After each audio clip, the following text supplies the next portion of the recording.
Καλησπέρα σας. Περνάμε αμέσως στην επόμενη ενότητα, η οποία περιλαμβάνει συζήτηση με τρεις γνωστούς και φίλους, θα τολμήσω να πω, την Katerina Sokou, ανταποκρίτριας Kathimerini και τους Κάρι στη Ουάσιγκτον, η οποία θα μιλήσει και πρώτη, διότι είναι και η κυρία της παρέας. And then also Endy, the Executive Director of the Hellenic American Leadership Council, and also Bill Antholis of the CEO and Director of the Miller Center at the University of Virginia. So let me start with Katerina. And actually, let me ask, are you still in Delaware? Are you in Washington? I'm back in Washington. Back in Washington. Okay. Give us any specific of the discussion. Where are we? What's your where right now? The election. Are we along? Yes. So regarding the elections, I would say that patience is required. It's something that has been conveyed by the Biden campaign throughout this process. It's something that President Trump doesn't seem to be willing to show at this point. He's asking again today for stopping the count of the votes.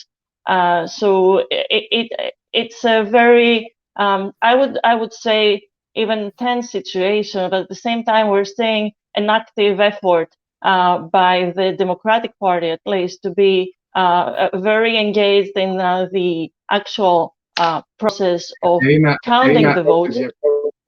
Αν μπορείς να κλείσεις η συσκευή.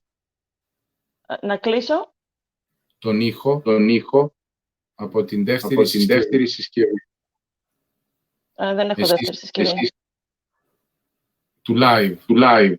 Είναι στο live και είσαι το ακουστικό. Θέλετε να προχωρήσετε μέχρι να το λύσω?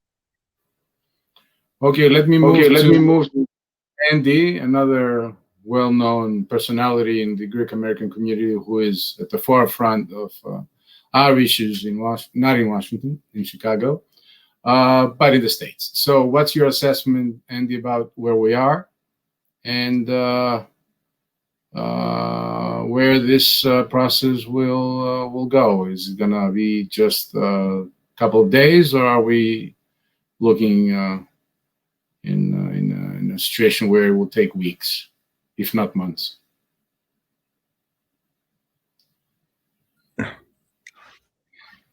Hi there, Tom. In terms of how long it's going to take, it's going to depend how long the candidates want to drag out the process, right? I think we will have by Friday the networks declaring victory. You may even have Vice President Biden declaring that he's been elected. But there are, obviously, we have a couple weeks before election results are certified, even at the state level. So these lawsuits could play out. You have a few states, as we've seen, the Trump campaign is requesting a recount in Wisconsin. So we may have that to play out, even though that seems to be an unlikely challenge. You know, the difference is 20,000 votes. Even former Republican Governor Walker says it's too much of a difference to make up for it. The more interesting recount would be Georgia, because if Biden prevails in Georgia, it's probably by a few hundred votes. Maybe Pennsylvania. The thing is, Biden has many roads to victory. Trump has to run the table. He has at least 4 legal challenges going on. I've read some of the complaints. It just seems at this point there is a little bit of a sense of desperation in the Trump campaign, and they're throwing things against the wall to see what may stick. Of course, votes are still being counted, and everything could turn on a dime. But it does look that the predictions that Michael Bloomberg's data operation made several weeks ago, that on election night we were going to see a red mirage that was going to turn into a blue shift, have turned correct. Biden has, I would say, look at 3 main options. One is he holds Arizona, he holds Nevada. If those two hold, it's 270. he gets Georgia and the second Maine vote, if that gets to 270, or he wins Pennsylvania, and then you're at 273, 274. So Biden has many roads to victory, and I just listened to a briefing from his campaign manager. They feel very, very confident. Let me move to Bill. Hi, Bill. How are you? And ask him to give us also a little bit of historical perspective, meaning I'm not going back a few centuries, but I will go back a couple of decades. And I remember when I was covering the 2000 elections, where, again, we had an issue. It took us a few weeks, but it was more civil. I mean, Al Gore was, and even, George W. Bush, to be fair, it was a whole different situation. So I was wondering, can you make a comparison with that or other cases of elections, of very close elections, and how candidates, winners and losers, dealt with it, and compare it to what we're going through these last few days? Sure. Well, first of all, thank you for having me. It's great to see you, Tom, and Endy and Katerina. It's great to be together with friends, even if we're all socially distanced from one another. This is essentially, depending on what you count, the sixth contested election in American history. In 1800 and in 1824, they were working out the kinks of our electoral process, and both of those elections went to the House of Representatives. In 1860, the most divisive one, Abraham Lincoln won the electoral vote, but he didn't win the popular vote, and the country was so deeply divided over the issue of the extension of slavery that the 7 southern states seceded right after Election Day.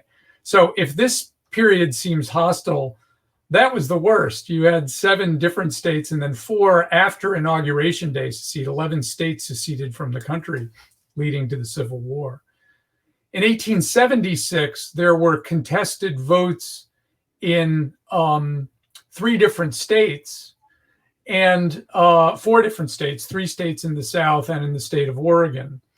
And what we've shared on the screen is a map that we've created. It looks like the subway map in Athens or Washington or wherever. Exactly. I was like, what is the guy doing? I mean, we're talking about elections, but no. You start on Election Day. And if you take the green line, that's the express train that takes you right to Inauguration Day. And what you do is each of the states, the first station stop is the states certify the votes. That doesn't happen for 3 or 4 weeks. And in the case of 1876, that took a long time, and 3 states were still in dispute. And as we saw in Florida in 2000, they were in dispute. So what you do is you take that yellow line from Election Day and you go toward the west, you move left, and that often goes into the courts. And that's the process that we're seeing right now.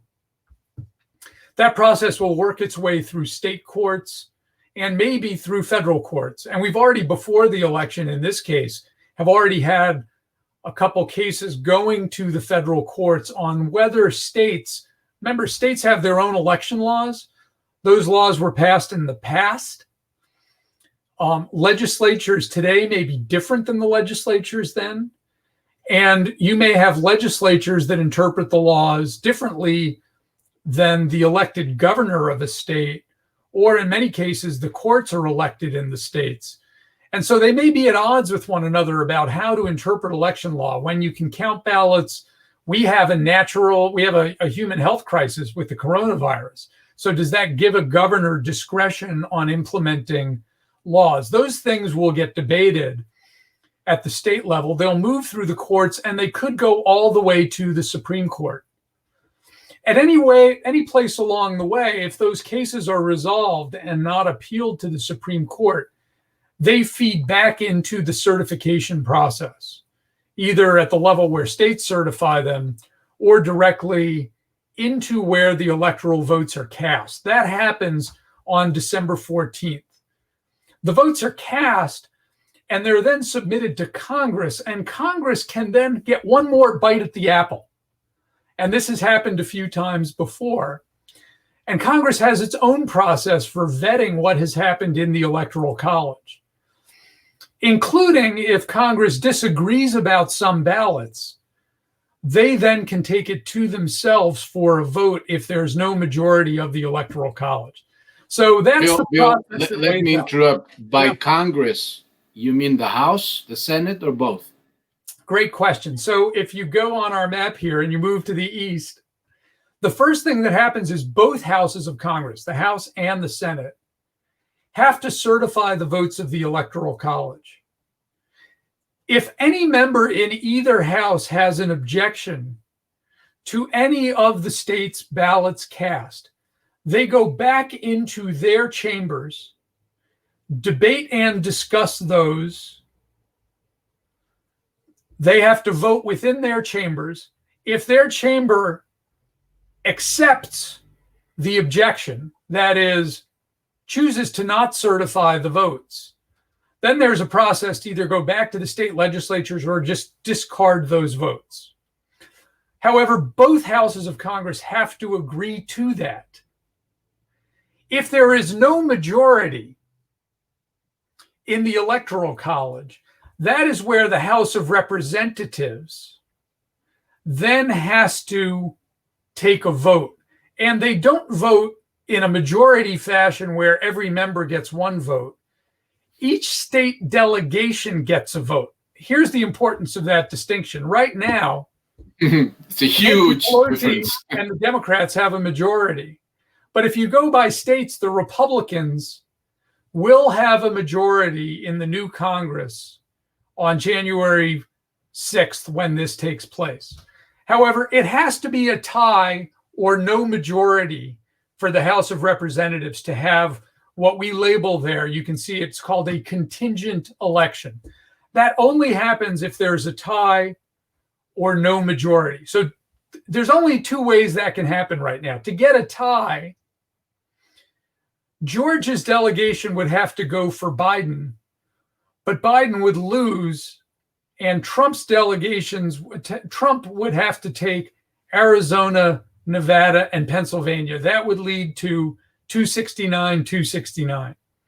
The only other way that could happen is if there's no majority because one state's delegation gets thrown out. One state or more than one state's delegation gets thrown out.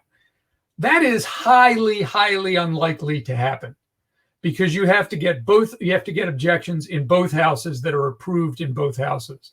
And it's hard to imagine that happening. Andy, how do you feel about this possibility? You're more on the ground, more hands-on. I mean, we heard this historical background. We also heard the processes. You're more of a political animal, if I may, use the word. Are you afraid we might enter the situation where we get into that kind of movements in this institutional labyrinth? Clearly, or is it going to be much easier, more clean, clear, quick?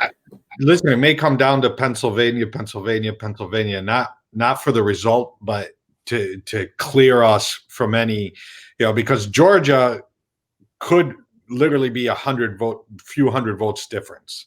Nevada, even though the Biden campaign feels pretty confident that they will prevail by several thousand votes because most of the outstanding votes are, from Las Vegas. And I'm not sure that Donald Trump tipped enough people in Las Vegas to overcome that that lead. Arizona may shrink. So, but if Pennsylvania becomes decisive the way that Michigan did, there's no path. Yeah, I agree with that. And Nevada, I just saw Nevada posted some additional numbers. Nevada had been an 8,000 vote Biden margin. And just to confirm what Endy said and what the Biden campaign said, that gap is now 13,000 votes. Yeah. So with some additional ballots that were counted, there are still ballots left to be counted there. But with some additional ballots that have been counted, the lead has expanded for Vice President Biden and has expanded in a relatively small state. There's less than 2 million votes in that state. it's expanded probably beyond what a recount could even come close to capturing. Right. Yeah, I mean, if you just for kind of reference, last election there was one recount in a significant state, Wisconsin, that Jill Stein asked for, and I think that only changed somewhere about 130 votes. So 13,000 is huge, and we know where the votes are coming from. This is clearly going to be a case of what happens in Vegas does not simply stay in Vegas. But the conversations that Bill, I mean, listen, what Bill is talking about is really important, and it's important for people to understand, because this, I think the lesson of this election is that we're going to be dealing with this for a long time. And clearly, given the results in the Senate, there's not going to be any change in this system. And the constitutional crises that have been played out, they've actually been war gamed by serious scholars. Rosa Brooks at Georgetown University did a whole seminar on this with journalists and all the rest, even got accused of planning a coup. The present issue of the Atlantic Monthly has an excellent article on this. And we've already seen the Supreme Court take up the Pennsylvania case, right? I think if it came down, this is where I think, by the way, that the Trump campaign's legal strategy shows their desperation, because it's not a very smart strategy. Because if you have multiple legal cases out there, I think you make it less likely for the Supreme Court to take one, right? To take one and be the deciding factor, to say there's an issue of fairness. Every state has some different factor going on. You know, in Michigan, they say, well, we didn't get people inside the room to observe this. There's another case that says, well, we don't have videos of the ballot boxes. And those videos presumably would just show the ballot box sitting there. And I think they're giving the Supreme Court an out, because right now the Supreme Court, as it stands right now, would have to take like 5 different cases on 5 different claims on an emergency basis. But we are looking at the U.S. Constitution, from the Electoral College to the filibuster is not in the Constitution, but to potential minority rule. And let's remember that even if Trump prevails, he's going to lose the popular vote. And it will be the third time this century that a president loses the popular vote. And as Hillary pointed out last time, and if you look at some of the results, even in the states where Trump prevailed, if you look at the results in Texas, and you look at which cities, and Biden's winning Houston and Dallas and San Antonio, that he would not only have won the popular vote, come close to the Electoral College, but he will have won more than 70-80% of the GDP of America. So we're looking at really a constitutional crisis in the United States. Okay, let's move back to Katerina, because I understand that she also has some television engagements. She's the Sky correspondent. She has to inform the Greek population about development. So let me ask her what the title of this discussion is, although I opened it up a little bit. Yeah, I'm sorry I missed the first part so far. And hello to everyone. It's a pleasure to be here with you. And I have to say that there's this political scientist at Harvard, Pippa Norris, who said that democracy is on the ballot this time around. And it very much feels that American institutions, the US democracy, is being tested right now. All the things that need to work are at play. You have the legal challenges, you have a potential constitutional crisis, you have the need for restraint, some protests are starting to happen. So there is the potential for unrest, and it's very, to me, quite actually important to see that at least the Biden campaign, but also Congress, right? We saw Mitch McConnell also say that it's good to have the legal challenges, but it's also good to count the votes. So we actually see that People are taking it one step at a time, urging for calm and urging for patience until these votes are being counted, until they have been counted. Why is this important? Because our topic is about, U.S. engagement in the world and what it means for Europe, this election, and Greece. Because the strength of America abroad is exactly, it's driven by this, and it's based, I would say, on this strong U.S. democracy. This is what inspires its allies. This is what challenges its foes. So I'm sure that people both in Europe and leaders in Europe are watching with concern and urgency to see what is going on here in America. At the same time, its foes are watching, the autocrats around the world are also watching for signs of where America may be going and what leeway that might leave for them in their regional conflicts, in their aspirations in their region of the world. Which brings us, which could be the region, could be the autocrats, I'm not saying which, but which brings us to the relationship with Turkey, which is a major issue for us. But it's not only about Greece. The US-Turkey relationship is larger than that, given the geography, Russia, the Middle East, the East Med, and then it's also Greece, Cyprus, gas. It's so complicated, it becomes huge.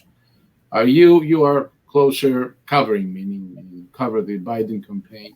Do you feel that if Biden, at the end of the day, does get the presidency, he will deal differently with us, the region? I feel that the US-Greek relationship is on a stable path of progress and deepening of ties, irrespective who has been in the White House for the past 10 years, I would argue. So it started with the Obama presidency, it moved on with the Trump presidency, and it will no wonder continue with whoever comes out of this election as a winner. At the same time, there will be a change of focus. The Biden campaign has stated very clearly that the focus will be on realigning with allies, the values-based, an alliance of democracies, the human rights, and how important that will be for the new presidency under Biden. So these are all issues that might affect relations with Turkey as well, right? Something that we see the Trump presidency not really focusing on. So as regards to Turkey that you asked, the values-based foreign policy would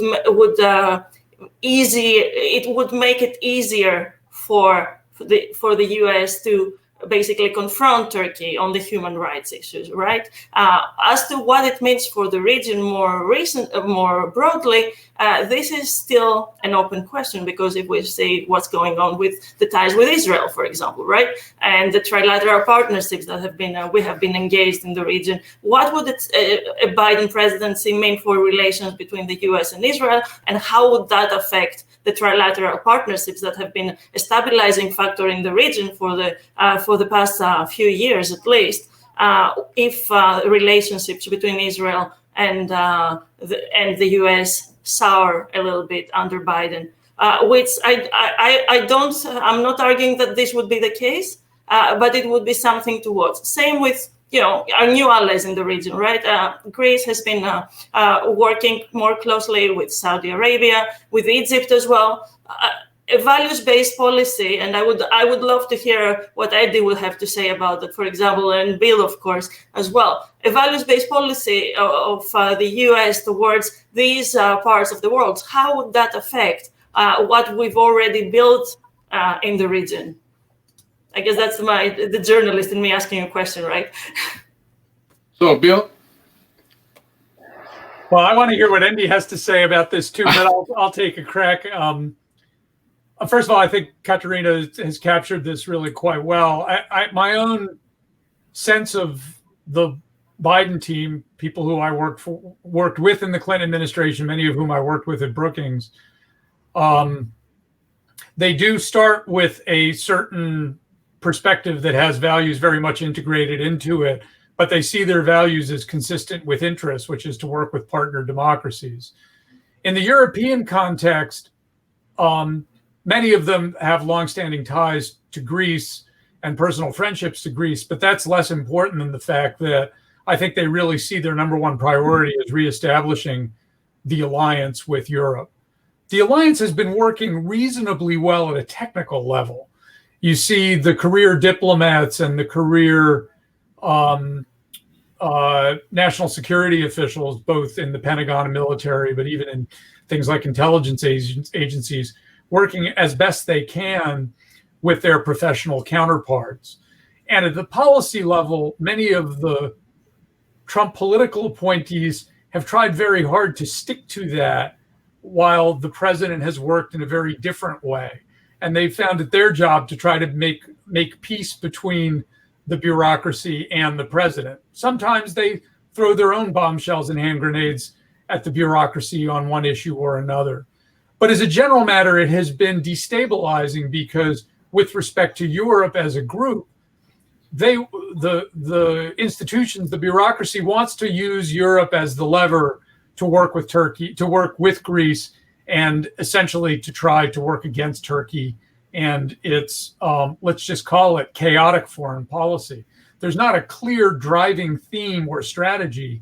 It's episodic and it moves in different directions. And that's very destabilizing for NATO because NATO essentially is, as you all know, a bureaucracy. They have a set of rules. They have carefully worked out strategies in one way or another. And a disruptive foreign policy by any peripheral state is a challenge to that working order. So what I think you're going to see the Biden people try to do is come back and try to reestablish order. And that may take some time.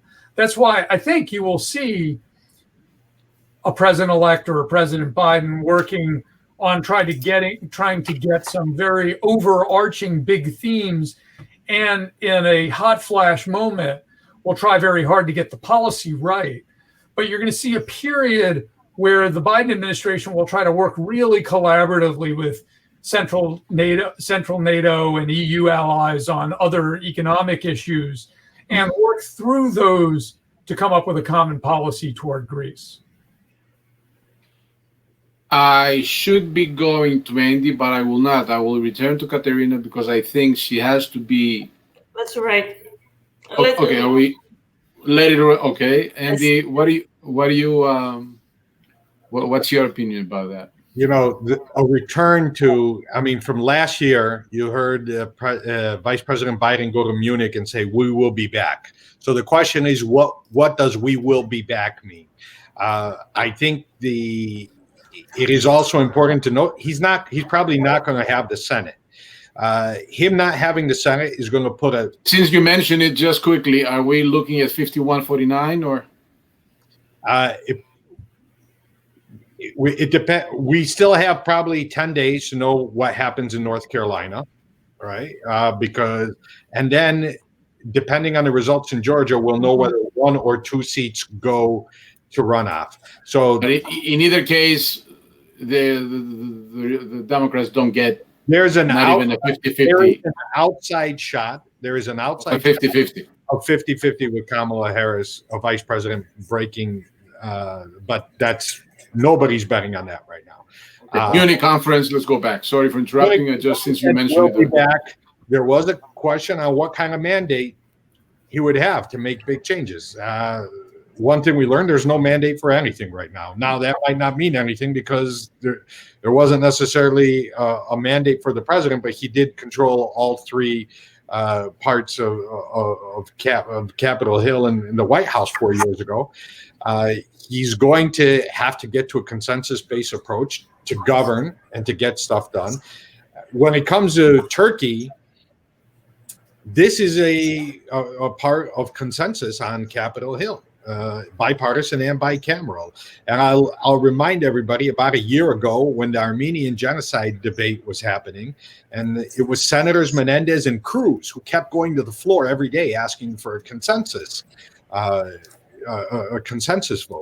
And every Republican senator who came up to try to break that consensus, whether it was Lindsey Graham or David Perdue, they got up and they specifically said, well, we're doing a favor for the president. The president asked us to hold this.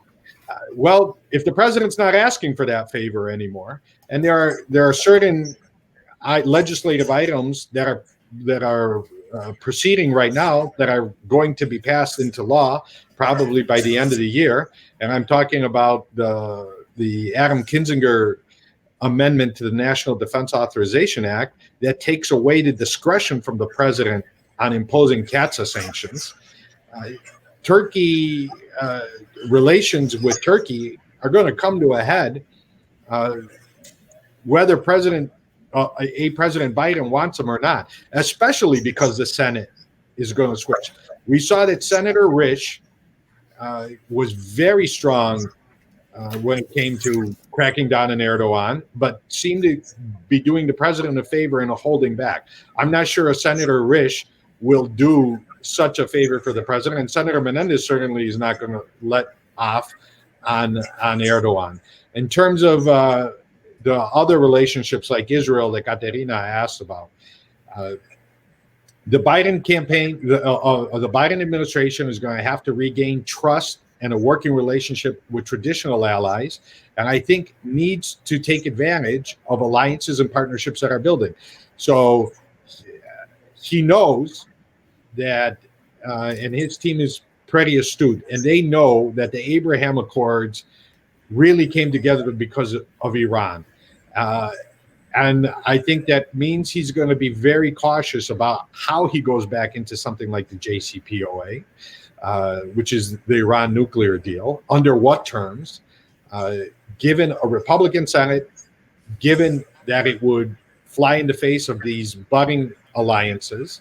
I think he's going to find a way to turn these alliances, these partnerships, and the broader East Med partnership into a force multiplier for the United States. And he's not going to have either the political capital in Washington or the resources to throw around to try to broaden the partnership, to try to force a reconciliation. And if you remember, 4 years ago, and there are still some people in Washington right now, in the State Department, who always were asking Greece and everybody else, can you fit Turkey in? They're not going to be able to do that anymore. I think there's going to be a rebalance, but the emphasis of the Biden administration is to work with existing partnerships and rebuild credibility with allies. Katerina, as a journalist that is covering politics in DC, do you get the same feeling? I mean, try to be as objective as possible, not wearing your Greek hat. Is it really moving towards a more, I wouldn't call it anti-Turkish, which is not, more concern about Turkey and more understanding about Greece, or thinking about using in the positive sense the relationship with Greece, the alliance with Greece?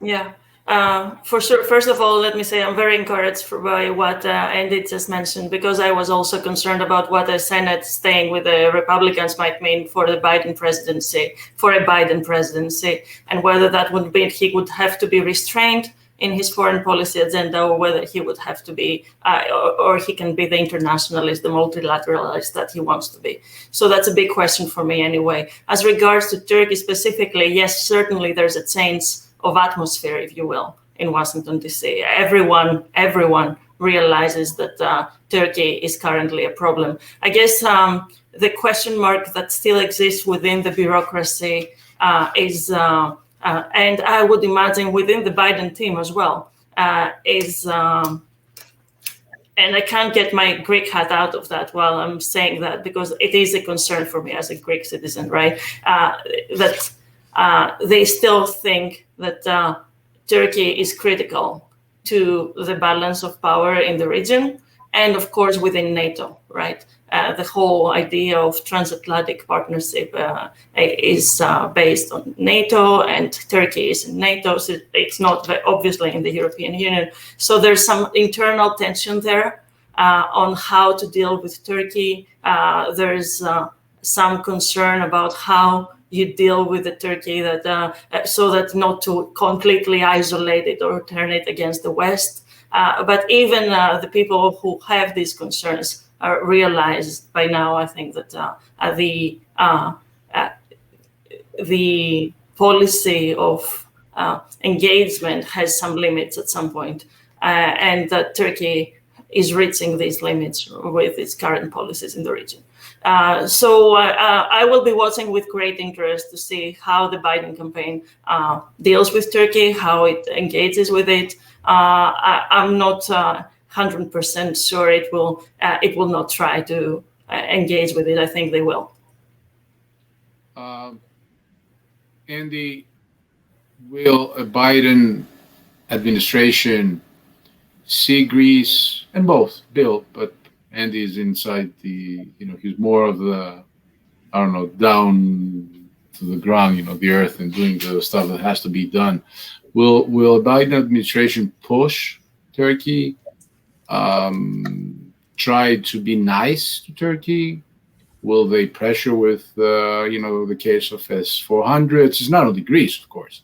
The S-400s, the F-35s, the whole movements in Syria, which would not take place if Biden, I assume, or Obama were still in the White House. So how will they go the engagement, alliance, let's get back to the right track approach? Or will it be, I remember Trump's, because of Branson and for other reasons, but there was a point where he said, I'll destroy your economy. So will Biden try to be tough or engage? Yeah, well, that approach, that threatening approach, even if that's how they would feel, you're not going to see that being a public approach. I do think that generally, the traditional international liberal world order folks are always going to resort to diplomacy first. I don't think they're going to give Turkey as much rope, the blank check. They're not going to make the mistake that first-term Obama made, saying, "Oh yeah, we can turn Turkey." I think they're going to have a blunt conversation with Turkey, like, this is what we want you to stay an ally. We think you're a critical ally, but this is what a critical ally does. When it comes to the CATSA and S-400s, I don't think Congress is going to give Biden a free hand. I think this amendment is going to pass. The NDAA is going to be signed into law by President Trump, and the discretion of the Biden administration is going to be poof.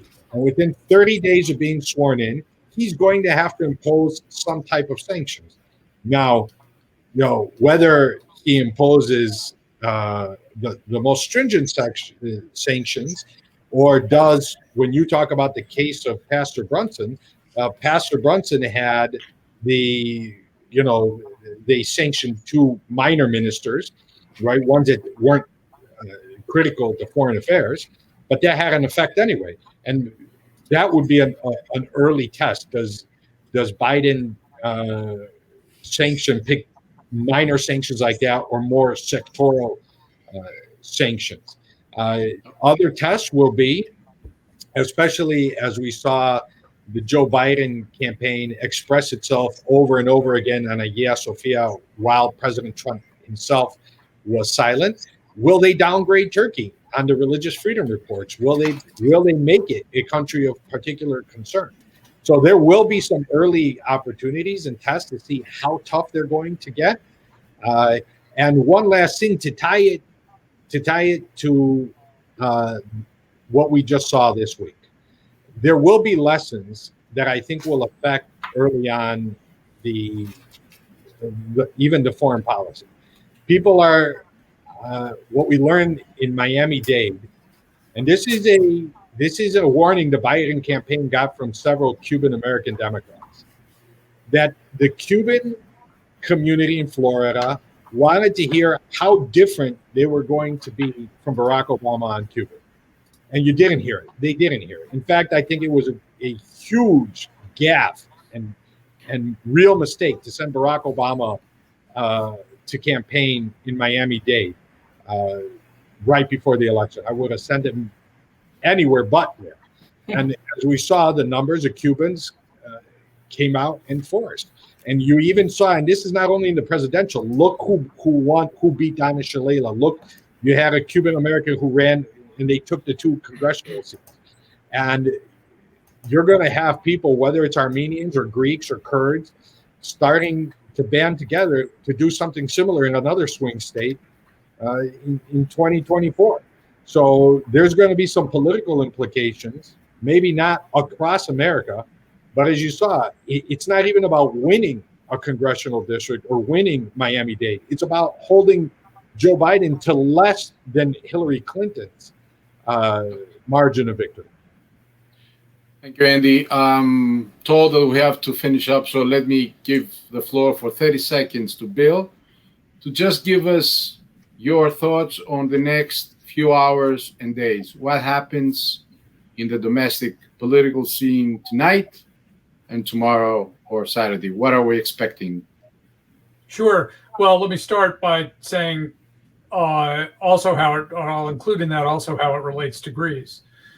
You know, on the election side, most importantly, we're going to get, I think, in the next 2 days, near final numbers on Florida and Nevada. I think that both of those will happen. I had expected Arizona to be done, but for some reason, that has been slower.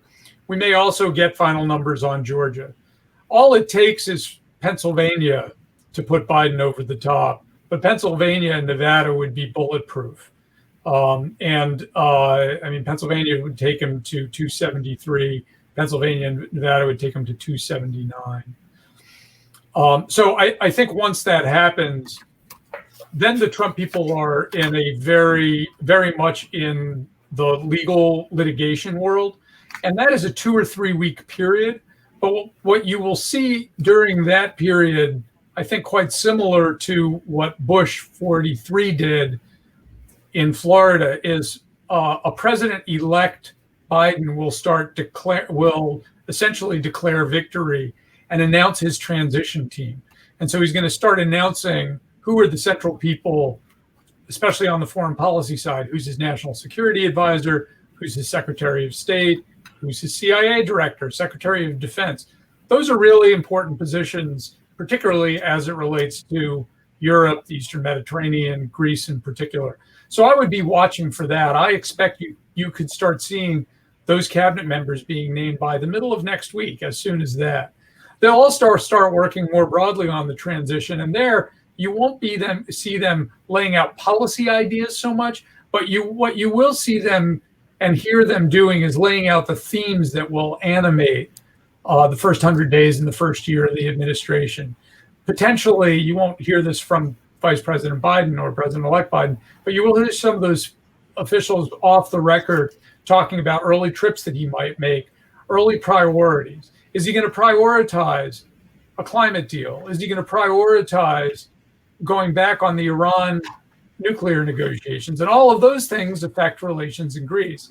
And if Eastern Mediterranean tensions continue or resume or get worse, you can then see, I think they're going to be very careful to not step on a sitting president, because remember, there's a lot of criticism about President Trump during the transition for having his own foreign policy. But what you will see them doing is talking about the themes that will be priorities in their administration. You're not going to be part of the political world starting next week. You'll stay with academia, I assume, right? I'm very happy here. We have a first year. You don't miss it. You don't miss being. We have a daughter who's a first-year student at UVA. We have another one who's in high school. I just want to get back on a plane and come back to Greece and visit next summer, which has been a big part of our life for the last 10 years.